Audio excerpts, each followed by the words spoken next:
रिवाज और एक रिपीट।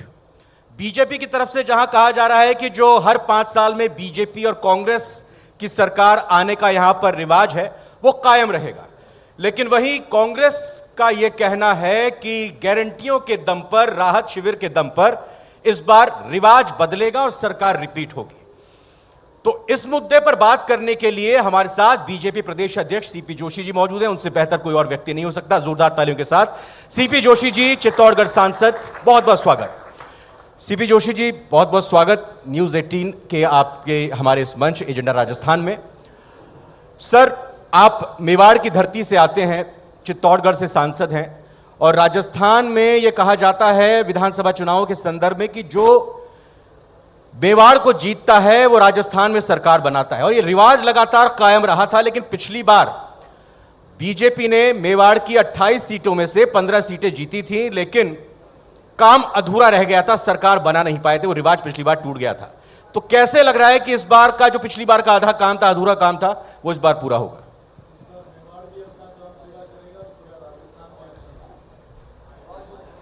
ऑडियो जी अब आ रहा है सर। इस बार मेवाड़ भी अपना काम पूरा करेगा और राजस्थान भी अपना काम पूरा करेगा। मैं सोचता हूं इस बार एक ऐतिहासिक बहुमत के साथ भारतीय जनता पार्टी की सरकार बनेगी। उसके पीछे कारण है, 2018 में मात्र 1.5 लाख वोटों के अंतर से कांग्रेस पार्टी की राजस्थान में सरकार बनी। उस समय भी गारंटियां दी गई थी कि हम सरकार में आएंगे, 10 दिन में संपूर्ण कर्जा माफ करेंगे। 19,422 किसानों की जमीन आज नीलामी होने के कगार पर है। वो हनुमानगढ़ का किसान सोनलाल कड़ेल को नहीं भूल सकते, जिन्होंने लाइव आत्महत्या की थी, और उसका दोष सरकार के ऊपर मड़ा था कि आपने कहा था कि हम संपूर्ण कर्जा माफ करेंगे, मैंने कर्जा जमा नहीं कराया, आज मैं हालत मेरे घर के खराब है और मैं आत्महत्या कर रहा हूं। और ऐसे एक नहीं अनेक किसानों ने,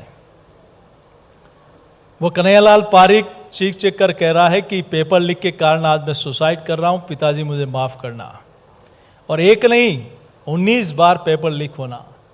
पेपर लीक हो सकता है और भी कई राज्यों में हो, लेकिन पेपर लीक में सत्ता में बैठे लोगों का शामिल होना, उसका प्रमाण मैं देता हूं। आरपीएससी के मेंबर बाबूलाल कठारा ये कहते हैं कि मैं इतने पैसे देकर उसका मेंबर बना। बोर्ड के चेयरमैन मिस्टर जारोली जब गिरफ्तार होते हैं तो ये कहते हैं कि मैं तो छोटा मोहरा हूं, ये डोर ऊपर तक है। ये डोर किसके पास है? सुरेश जाका जो इसका मुख्य आरोपी है, इतने वर्षों तक गिरफ्तार नहीं होता है, किसका संरक्षण है? अब ये देखिए, जयपुर में आतंकवादी घटना होती है, उनको सरकार एक सुप्रीम कोर्ट का वकील उपलब्ध नहीं करा पाती। आतंकवादी अपने बचाव के लिए 21 सुप्रीम कोर्ट के वकील खड़े कर देते हैं। लेकिन आप देखिए, कांग्रेस पार्टी के पूर्व कानून मंत्री सलमान खुर्शीद पेपर लीक के आरोपी के जमानत के वकील बनते हैं। अब गोपाल केसावत 18 लाख रुपए सबके सामने पकड़े गए। कौन है वो? पूर्व मंत्री। उनके ऊपर जिन्होंने धारा लगाई उस अधिकारी को हटा दिया। उनकी भ्रष्टाचार की सारे धाराएं हटा दी गई। तो उस आजाद कलाम कोचिंग सेंटर हो, चाहे राजीव गांधी स्टडी सर्कल हो, कहीं न कहीं सत्ता में बैठे लोगों का प्रश्रय उन लोगों के साथ था। पेपर एक बार, 2 बार, 3 बार, लेकिन बार बार पेपर लीक होना, किसी गरीब का बेटा होगा, किसी आदिवासी के घर का चिराग होगा, किसी दलित का बेटा होगा, किसान का बेटा होगा, किन परिस्थितियों में वो माता पिता अपना पेट काटकर उस बेटे को, बेटी को पढ़ाने के लिए भेजते हैं, और पेपर देने के बाद, घर आने के बाद पता लगता है कि पेपर लीक हो गया। आप देखिए उस परिवार के ऊपर क्या बीतती होगी कि बेटा है, बेटी मेरे बुढ़ापे का सहारा बनेगा, मेरे जीवन का सहारा बनेगा, और उसके सारे सपने धाराशायी हो जाते हैं, क्योंकि कुछ लोग हैं जो इस षड्यंत्र में शामिल है। सिर्फ नोटों के कारण, चंद कागज के टुकड़ों के कारण लाखों युवाओं का भविष्य बर्बाद कर देते हैं। कौन जिम्मेदार है इसका? कौन जिम्मेदारी लेगा इसकी? और स्पष्ट रूप से जहां ये चारों पांचों मैंने उदाहरण आपको दिए, ये सीधे रूप से इंगित करते हैं राजस्थान के कांग्रेस पार्टी के मुखिया की तरफ।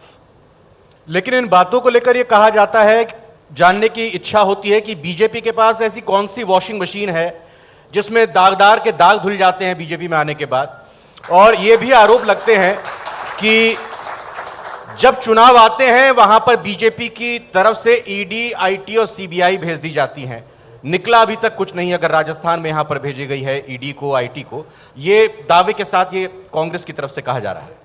अच्छा, मैं आपसे बताता हूं, एक सीडी पिछले कार्यकाल में आई थी जिसमें अपने प्रतिद्वंदी, राजनीतिक प्रतिद्वंदी अपनी ही पार्टी के, वहां सीडी को छिपाने की बजाय सीडी वायरल कर दी और उस परिवार का जीवन खत्म कर दिया। एक सीडी बाड़मेर में भी आती है, वहां 400 पुलिसकर्मी लगाए जाते हैं। एक आईजी 7 दिन तक कैंप करता है कि सीडी को जैसे तैसे करके कई लोगों के प्रताड़ना दी जाती है, मारपीट की जाती है, डराया जाता है। और सीडी एक मुस्लिम बच्ची के साथ किस प्रकार से कांग्रेस पार्टी के सब लोगों ने देखा है और मीडिया ने छापा है उसको।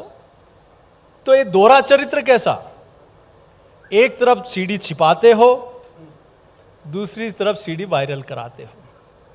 नहीं, लेकिन लाल डायरी तो वायरल कर दी गई थी ना विधानसभा के अंदर ही दिखाते हुए, उसमें भी अभी तक कुछ पता नहीं चला कि निकला क्या नहीं निकला। बताता हूं, अगर लाल डायरी में डर था, कुछ नहीं था, तो आपको डरना किस बात का। पहले कहते रहे हमें कोई लेना देना नहीं है, फिर मुख्यमंत्री जी के नजदीक के सीपे सालार ने कहा कि हमारे यहां से यहां डायरी गई थी। मुख्यमंत्री जी ने कहा कि इन्होंने मेरी सरकार मुझे बचाने में बड़ा मदद करी थी। हमने नहीं कहा है। किसने कहा कि कितनी सीढ़ियां या कितनी मंजिल कूद कर ये डायरी लेकर आए। तो आखिर है क्या उस लाल डायरी में, ऐसे क्या काले कारनामे हैं जिसकी वजह से उस लाल डायरी को इतनी मंजिल कूद के लाना पड़ा। अगर आप पाक साफ है तो क्यों डरते हो? शक इसलिए होता है ना सर कि राजेंद्र गुढ़ा जी, जिन्होंने ये लाल डायरी दिखाई थी और दावा किया था कि इसमें भ्रष्टाचार की पूरी कहानी लिखी हुई है, वो कहते थे पहले कि मैं समय आने पर इस डायरी के अंशों को रिलीज करता रहूंगा। सर, ये संयोग कहें कि प्रयोग कहें कि मुख्यमंत्री अशोक गहलोत को उदयपुर वाटी, जहां से विधायक हैं, अब मौजूदा और टिकट लेकर चुनाव लड़ रहे हैं राजेंद्र गुढ़ा, तो मुख्यमंत्री जी का दौरा होता है, उससे पहले वो 4 पन्ने रिलीज कर देते हैं जिसमें महत्वपूर्ण बात ये कही गई है वैभव गहलोत की तरफ से कि पापा की सरकार रिपीट नहीं होगी। तो ये क्या संयोग है या प्रयोग है? शक इसलिए होता है कि ये लाल डायरी प्रायोजित है, इसमें कुछ है कंटेंट, अगर है तो सामने क्यों नहीं आ रहा है, जांच क्यों नहीं हो रही है? अच्छा, हेमाराम जी चौधरी ने इस सरकार पर कहा कि ये 50% और भ्रष्टाचारी सरकार है, वो भी हमारे कहने पर कहा। सचिन पायलट साहब ने अजमेर से जयपुर तक पैदल यात्रा करी और कई विधायकों के साथ करी, क्या वो हमारे कहने पे की? कुंदनपुर जी ने कहा कि यह भ्रष्ट सरकार है, महाभ्रष्ट सरकार है, कई पत्र लिखे, उल्टा पत्र लिखा, तो क्या हमारे कहने पर? नाम आप बोल रहे भरत सिंह जी ने भी कहा, लेकिन उनका टिकट कट गया। जो भी है, लेकिन क्या ये सभी कांग्रेस पार्टी के नेता, मंत्री और विधायक हमारे कहने पर बोल रहे हैं? तो फिर आपका है क्या? आपके कुनबे को के लोगों का आप पे ऊपर विश्वास नहीं और आपको अपने कुनबे के लोगों के ऊपर विश्वास नहीं, तो राजस्थान की जनता आपके ऊपर विश्वास कैसे करेगी? आज बीजेपी के विधायक और मंत्रियों, जिन एजेंसियों का उपयोग भ्रष्टाचार को रोकने के लिए, व्याभिचार को रोकने के लिए होना चाहिए, वो एजेंसी अपने विधायक और मंत्रियों की जासूसी करती है कि कहां जाता है, किससे मिलता है। ये पहली बार राजस्थान ने देखा है। आज बीजेपी का संकल्प पत्र राजस्थान के लिए जारी हुआ। बीजेपी राष्ट्रीय अध्यक्ष जेपी नड्डा ने इसे जारी किया और कहा कि और पार्टियों के घोषणा पत्र होते होंगे, लेकिन हमारा संकल्प पत्र होता है, इसकी एक अलग पहचान होती है। अगर हम बात कांग्रेस की करते हैं तो विजन 2030 की बात हो रही है, 7 गारंटियों की बात की जा रही है, राहत कैंप के जरिए जो 10 काम किए गए जनता के लिए उसका जिक्र किया जा रहा है, पिछले घोषणा पत्र को 94% तक कंप्लीट कर दिया गया, यह दावा किया जा रहा है। तो बीजेपी का यह संकल्प पत्र, मोदी जो आ रहे हैं, लगातार मोदी जी आ रहे हैं और कह रहे हैं कि मोदी की गारंटी है, यह किसी और की गारंटी नहीं है, तो किस रूप में आप यह मानते हैं कि यह संकल्प पत्र भारी पड़ने वाला है गारंटीज पर? लोगों का अटूट विश्वास है भारतीय जनता पार्टी और नरेंद्र मोदी जी के प्रति। उन्होंने जो कहा वो करके दिखाया, कथनी और करनी में कोई फर्क नहीं। असंभव को भी संभव किया तो नरेंद्र मोदी जी ने किया। आप ये देखिए, उसका एग्जाम्पल देता हूं। आज़ादी के 60 वर्षों में कितने गैस के कनेक्शन मिले और पिछले मोदी जी के आने के बाद कितने मिले, इसका आकलन राहुल गांधी जी को और कांग्रेस नेताओं को करना चाहिए। आज़ादी के 60 वर्षों में कितने प्रधानमंत्री आवास गरीब को मिले और पिछले 9.5 वर्ष में कितने मिले। आज़ादी के इतने वर्षों में कितने शौचालय बने और मोदी जी ने कितने बनाए। आज़ादी के इतने वर्षों के बाद हजारों घरों में बिजली का बल्ब तक नहीं पहुंचा, वो किसने पहुंचाया। आज गांव हो, शहर हो, किसान सम्मान निधि हो, चाहे किसी सुकन्या समृद्धि योजना हो, चाहे हमारी गर्भवती माता बहनों के इलाज का हो, उसके बाकी सारी व्यवस्थाओं को हो, क्या ये योजना पहले नहीं आ सकती थी? क्या किसी गरीब का खाता बैंक में पहले नहीं खुल सकता था? कोई कल्पना नहीं कर सकता था कि बैंक में जाने से पहले पॉकेट में 5,000 होंगे, मार्जिन मनी होगी, तब जाके बैंक में खुला पाएंगे। उस बैंक में 2 गारंटर होते हैं जो गारंटी देने वाले होते हैं, तब जाके बैंक में खाता खुलेगा। आम आदमी सोच नहीं सकता था, लेकिन देश के प्रधानमंत्री ने कहा कि इस देश के 140 करोड़ जनता का गारंटर नरेंद्र मोदी जी है, अब बैंक नहीं जाना पड़ेगा, बैंक आपके पास में आके खाते खुलेंगे। तो आप देखिए, किसान सम्मान निधि सीधे उसके खाते में जाती है, पेंशन का पैसा सीधे खाते में जाता है, नरेगा के मजदूर की मजदूरी सीधे खाते में जाती है, प्रधानमंत्री आवास का पैसा सीधे खाते में जाता है, उज्ज्वला की सब्सिडी सीधे खाते में जाती है, उसके हक का पैसा सीधे उसके खाते में जाता है। कोई बीच में दलाल उसमें कैंची नहीं लगा सकता। पहले क्या होता था? राजीव गांधी जी देश के प्रधानमंत्री थे, कहते थे दिल्ली से 1 रुपया भेजता हूं, गांव में आते आते 15 पैसा पहुंचता है। लेकिन आज मोदी जी दिल्ली से 1 रुपया भेजते हैं तो 1 का 1 रुपया वहां गांव में पहुंचता है, कोई बीच में टाका नहीं लगा सकता। चाहे पंचायत के डेवलपमेंट का पैसा हो, चाहे पंचायत समिति का डेवलपमेंट का पैसा हो, चाहे जिला परिषद का पैसा हो, चाहे लोकल बॉडीज का पैसा हो, आज सीधा उनके खातों में जाता है। क्या ये काम पहले नहीं हो सकता था? क्या भ्रष्टाचार की रोकथाम के लिए कदम पहले नहीं उठा सकते थे? लेकिन पहले हुए सिर्फ वादे और नारे, काम नहीं हुए। इसीलिए लोग कहते हैं कि मोदी जी सपने नहीं हकीकत बुनते हैं, इसीलिए देश के लोग मोदी को चुनते हैं। ये आम जनता के मन में है, ये बात जन जन के मुंह से इसीलिए आती है और गरीब इसलिए उनको याद करता है कि आज गरीब के उत्थान के लिए, कल्याण के लिए जो काम पिछले 9-10 वर्षों में हुए हैं। आप ये अन्नपूर्णा योजना, अच्छा होता आप मुख्यमंत्री बनते ही इसको शुरू करते। और शुरू क्यों की? पहले तो लड़ाते रहे कि इस मंत्रालय में होगा, कि ये मजे लेगा, कि ये मजे लेगा। क्या इसके लिए योजनाएं शुरू की जाती है?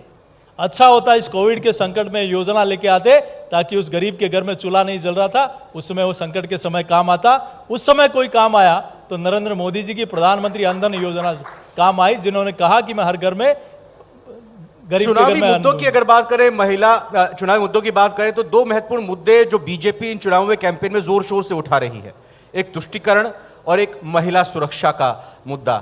क्या आपको लग रहा है जनता के बीच में आप जा रहे हैं, जनता में किस तरह की चर्चा है इन दोनों मसलों को लेकर, मुद्दों को लेकर, और बीजेपी क्या सही तरीके से पहुंचा पा रही है, कन्वे कर पा रही है अपना मैसेज? आप देखिए कि दुष्कर्म की घटनाएं होना, उस घटना में पीड़ित को न्याय दिलाने की जगह प्रताड़ना देना। एफआईआर लॉज तब होती है जब जनता थाने का घेराव करती है। रक्षक ही भक्षक कई जगह बने हैं। 4 साल की बच्ची के साथ, स्कूल में जाती बच्ची के साथ, किसी पति के सामने पत्नी के साथ, आईसीयू की एम्बुलेंस में, हॉस्पिटल के आईसीयू में। क्या है ये? तब होता है जब कानून नाम का डर जनता उन अपराधियों में नहीं होता है। और वो कब बढ़ता है, अपराध कब बढ़ता है? जब प्रदेश का मुखिया ये कहता हो कि दुष्कर्म की 56% घटनाएं फर्जी हैं। क्या वो 4 साल की अबोध बच्ची के साथ दुराचार हुआ फर्जी है? लेकिन वो एक बात ये भी कहते हैं कि एफआईआर दर्ज होती है इसलिए अपराध में बढ़ोतरी दिखाई दे रही है आंकड़ों में। आप देखिए कितनी जगह थाने का घेराव करने के बाद एफआईआर लॉज हुई। खाजूवाला में क्या हुआ उस दलित बच्ची के साथ? पूरे 3 दिन तक लोगों को थाने के बाहर धरने पर बैठना पड़ा। क्या हुआ बालोतरा में? क्या हुआ अलमर में? क्या हुआ वहां रणथंभौर में? प्रियंका गांधी जी आई थी उनका जन्मदिन मनाने, उस बच्ची की एफआईआर लॉज इसलिए नहीं हुई कि उनके जन्मदिन में खलल नहीं पड़े। क्या हुआ उस पति के सामने पत्नी के साथ दुराचार हुआ, चुनाव चल रहा था और चुनाव में कोई गलत मैसेज नहीं जाए इसलिए वहां एफआईआर लॉज नहीं हुई। क्या हुआ वहां उस बालोतरा की महिला के साथ? वो शकूर खान भेड़िए ने बलात्कार कर दिया और जिंदा जला दिया। उसके बाद उसका एसिड डाला, सुनिए, एसिड डाला उसको। वहां हॉस्पिटल में जयपुर रेफर इसलिए नहीं किया, वहां बर्न यूनिट नहीं थी, इसलिए जोधपुर यूनिट रेफर नहीं किया कि वहां मीडिया को और बाकी जनता को पता लग जाए। सीपी जोशी जी, 25 नवंबर को मतदान होगा, 3 दिसंबर को मतगणना होगी। 156 प्लस का कांग्रेस टारगेट लेकर चल रही है, मिशन 156। बीजेपी ने अभी तक इसका कुछ खुलासा नहीं किया। जिस मंच के जरिए आप क्या कहना चाहते हैं? 156 नहीं, 156 से ज्यादा आएगी, वो भारतीय जनता पार्टी की आएगी। बहुत बहुत शुक्रिया सीपी जोशी जी, बहुत बहुत धन्यवाद।